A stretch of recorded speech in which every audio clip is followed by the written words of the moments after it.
ஒரு கிராமத்தில் ராமு என்ற ஏழை சிறுவன் இருந்தான். அவன் மிகவும் கவலைப்பட்டுக் கொண்டே இருப்பான். ஒரு நாள் காட்டில் அவனுக்கு ஒரு பழைய கண்ணாடி கிடைத்தது. அவன் அந்த கண்ணாடியை பார்த்தபோது அதில் அவனது முகம் தெரியவில்லை. மாறாக அவன் மகிழ்ச்சியாக சிரிப்பது போன்ற ஒரு காட்சி தெரிந்தது. ஆச்சரியமடைந்த ராமு, நான் எப்போது இப்படி மகிழ்ச்சியாக இருப்பேன் என்று கேட்டான். அப்போது கண்ணாடியில் ஒரு வாக்கியம் தோன்றியது. நீ மற்றவர்களை மகிழ்விக்கும் போது உன் மகிழ்ச்சி உன்னை வந்தடையும். அன்று முதல் ராமு தன் கிராமத்தில் உள்ள வயதானவர்களுக்கும் குழந்தைகளுக்கும் உதவத் தொடங்கினான்.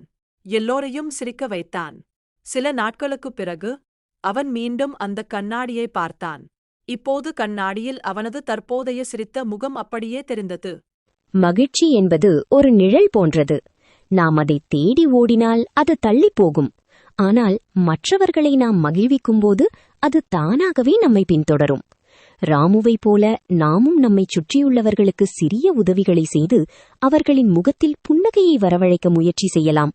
இதுபோன்ற நல்ல கருத்துள்ள கதைகளுக்கு நமது பாண்டிய நாடு 0005 சேனலை சப்ஸ்கிரைப் மற்றும் லைக் செய்யவும். நன்றி.